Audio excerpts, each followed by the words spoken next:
You are Locked On Braves POSTCAST, part of Locked On Sports Atlanta, your team every day.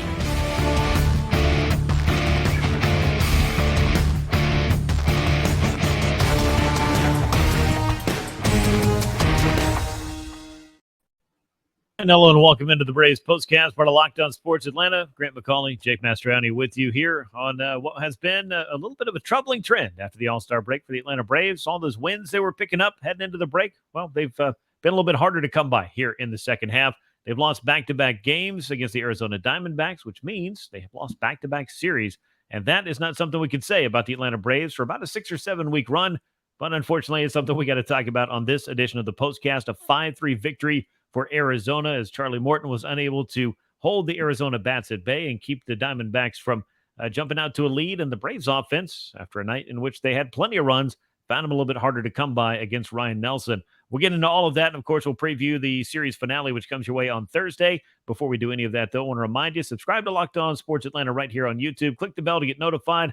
Go ahead and leave a like and a comment if you dare. The comments, though, have been quite interesting over on social media. If that's any indication, then I'm sure we're in for a fun one here as well. And make sure you subscribe to Locked On Braves wherever you get your podcast. Jake, good to see you again. Unfortunately for the Braves, though, the bats went quiet.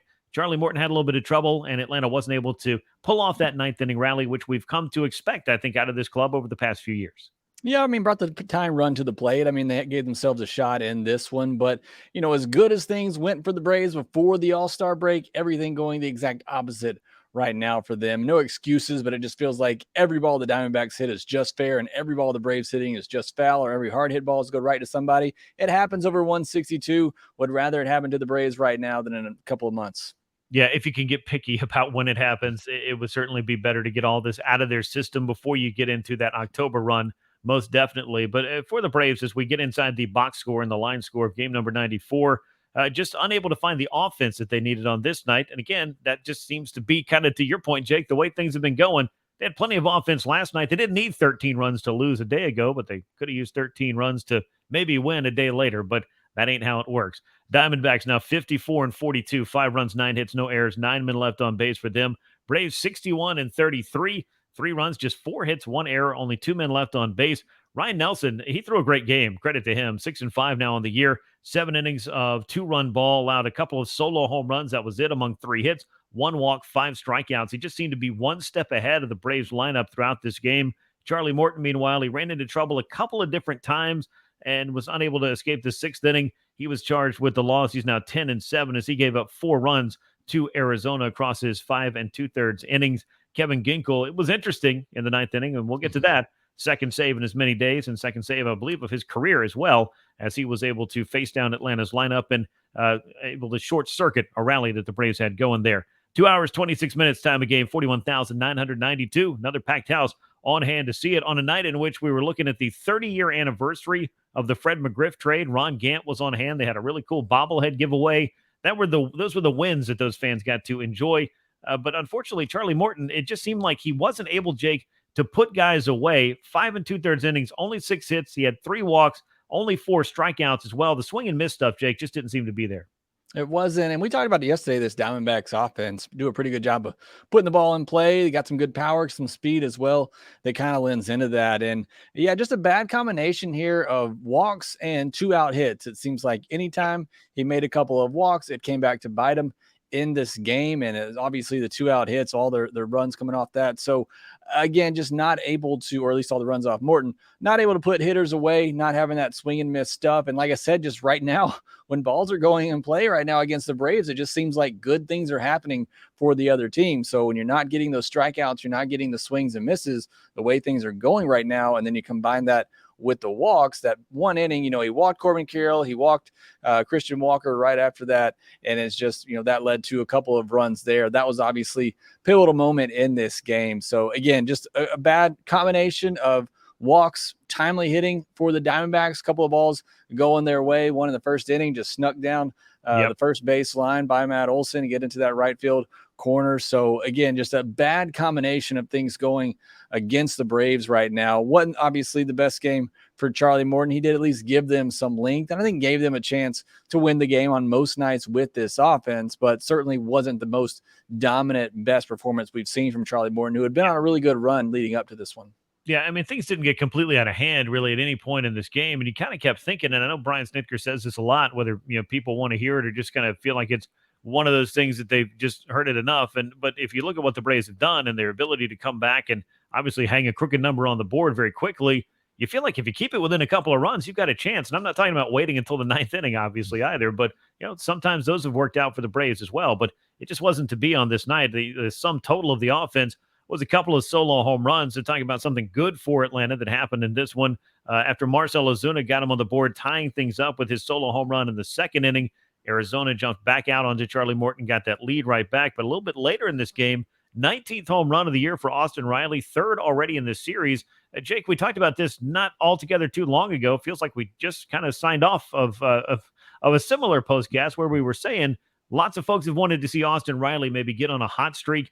I know some other things haven't gone right, but again, you scored 13 runs in the first game. I can't lay it on the offense, but it's good to see Austin Riley starting to get some big swings, some long balls, and maybe start getting himself right as the Braves embark on a second half in which they're going to try to, maybe they can't win at the rate that they did in the month of June, but they're going to try to get as close to it as they can. Yeah, and they will. And we know they'll get to that point, going through a little rough stretch right now. But great to see Austin Riley kind of get going, especially with the long balls, starting to see him hitting the home runs. I know we talked about it a lot last night. He's too good of a hitter. And it's, it's not like he was having a bad year. It's just that's what we've come to expect from Austin Riley at this point. So hopefully he's getting back to that place, being that number 3 hitter, showing that power potential, that extra base potential with some doubles, hitting the ball in the gap, driving the ball out of the ballpark, what we really have been accustomed to seeing from Austin Riley. Hopefully we're getting back to that. Yeah, hopefully so. Hopefully no more system prompts on this live stream either. But putting that aside, for Austin Riley, it's been kind of trying to reboot the system, I think, a couple of times to get himself going in the right direction. But even in an off year, and I know I said this a day ago, but he was in line to hit about 265, 270 with maybe 30 home runs and push 85, maybe 90 runs batted in. That's still not a bad year. It's a good year for most hitters across baseball. We just know Austin Riley, I think, is capable of more than that. 1 for 4 in this one. Again, his 19th home run of the season for Ozuna. His long ball is his 18th. Good to see that. It snuck out over the right center field wall. I know Marcell has been resurgent since the Braves kind of went on their run way back in really in the month of May. They started to get some things right, or at least he did at the plate.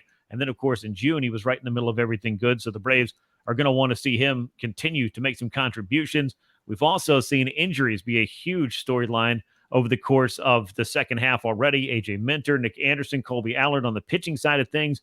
Sam Hilliard lands on the injured list prior to Thursday's game. Of course, Forrest Wall had already been called up from AAA. Sam Elledge has now been added to this the bullpen mix as well to give the Braves an extra arm. They're still going to have to figure out a starter for Saturday. Those are all other things to talk about, but some good news out of all of that, at least, is that Eddie Rosario did not land on the injured list. And Jake, I just don't know if the Braves can really withstand too many more injuries right now. I know everybody's anxious to see what kind of reinforcements they get at the trade deadline, but you're not going to be able to replace everybody in 1 or 2 trades. This has been kind of a walking wounded, a mash unit for the Braves here lately.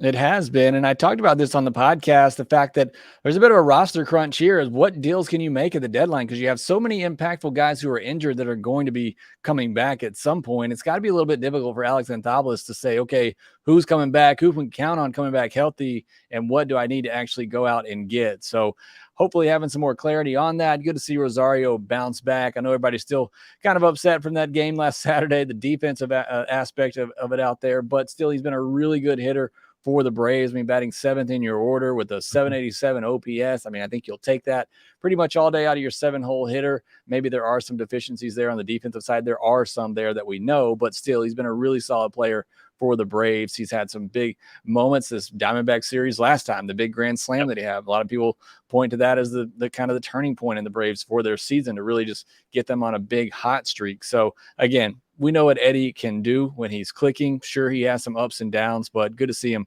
come back so quickly. I had a conversation with Matt Olson a couple of months ago when he was kind of going through it on his side. And, the thing that came up was the prevailing thought was you're never as bad as you are on your worst day. You're never as good as you are on your best day. And I think that's not only true for individual players, but also true for a club like the Braves that went 21-4 in the month of June. Well, they've already lost 5 games here in July, and there was a nice little break in the midst of that as well. But they took a series from the Tampa Bay Rays, who have also, I mean, they were the best team in baseball for a while. They've hit the skids. They have been passed in the American League East by the upstart Orioles, who just remain a red-hot club. Lots of things happen over the course of 162. The good teams know how to navigate them, and fortunately for the Braves, they've been pretty good at navigating through the National League East. It's trying to get that bigger goal going once again, and obviously the trade deadline will play a part in that, but I don't think there's any way around it, Jake. I mean, they need some of these guys to get healthy. You brought it up, and we talked about it before. I mean, Alex Anthopoulos has said we do anticipate getting some guys back, but he's going to be looking for ways to make this club a little bit better, and I think the pitching staff could be the beneficiaries of some reinforcements if things go right for the Braves at some point within the next 12 or 13 days leading up to the August 1st trade deadline. And big news said Max Fried's supposed to schedule to go 5 innings on Thursday. If that happens and he completes that, seems like there's a pretty good chance that you could get him back in Atlanta for his next start. So you really know that's the big domino piece that the Braves are waiting on right now. You get him back, you pair him up with Strider and Morton, and hopefully Elder gets back on track. Maybe you get Kyle Wright back in September, maybe not. But either way, getting those big 3, in my opinion, back with Fried and Strider and Morton, I think you can live with that. Maybe you make some moves for the bullpen. Hopefully some guys step up. But certainly there's some work to be done. I think there's a lot of questions to be answered here over the last couple of weeks in terms of who can the Braves really trust in that pitching staff, looking towards the postseason. And as bad as the stretch, the Braves say as bad as the stretch, it's a week-long stretch here, but they haven't lost any ground in the NL East. In fact, they've gained a game in the division. So again, they're in a really good spot. They're in a comfortable spot, but still Alex Anthopoulos, he's always looking to make moves to make this team better and to put them in a chance to win in a position to win a World Series. Yeah, and they have the talent to do that, but they've got to get some of these pieces healthy. You mentioned Thursday is start number 3 of the rehab assignment for Max Fried. 60 pitches or 5 innings, I think is kind of what the Braves have earmarked for him. 5 up-downs is what they call them, would be ideal. And then, there's a couple of off days next week, and I've thought it always made sense. If he's healthy, no reason to wait around, and particularly when you look at this rotation, again, they'll have to figure it out this weekend before he gets back. But if Max Fried is healthy and ready to go next week, I agree. I think that there's a very good chance that you see him jump back into the Atlanta rotation. And to put a bow on the Kyle Wright thought, he is also beginning his mound work this week. That's an encouraging sign. If he's able to get into bullpens, face live hitters, we could see him follow a similar trend or path that Max Fried has been able to follow, at least at this point, to get him back in the rotation. And it might be early September, but there's a lot of baseball to be played between now and then, as we like to say, for a lot of different things. And hopefully Kyle Wright's going to be part of that plan for the Braves as they roll into the final month. Meanwhile, they are going to be rolling into the finale of this series. It'll happen on Thursday, but as Jake mentioned, they had some good fortune on this night on Wednesday because the Phillies lost. They'd been red hot. I think they'd won 6 in a row. They're 9.5 games back still, and the Marlins continued their slide of late. They've had a rough July. They're still 10 games back. So the Braves, even with their longest losing streak of the season, are matching that with 4 games, and the longest that they've had since 2017. That's the last time there was one any longer. The Braves, if they could snap that, would be right in the position they want to be, maintaining the lead that they built up with their incredible month of June. So we'll talk all about Thursday's Game 3. Before we do that, though, I want to tell you about one of our great sponsors. It is, of course, Game Time. They are sponsoring this edition of the Braves Postcast, and Game Time is the place for last-minute ticket deals. Forget planning months in advance. Game Time has deals on tickets right up to the day of the event. Exclusive flash deals on tickets for baseball, football, basketball, concerts, comedy, theater, and much more. And the Game Time guarantee means you always get the best price. And if you find your tickets in the same section and row for less, Game Time will credit you 110% of the difference. Snag the tickets without the stress with Game Time. Just download the Game Time app, create an account, and use the code LOCKEDONMLB for $20 off your first purchase. Terms apply. Again, create that account, redeem the code LOCKEDONMLB for $20 off.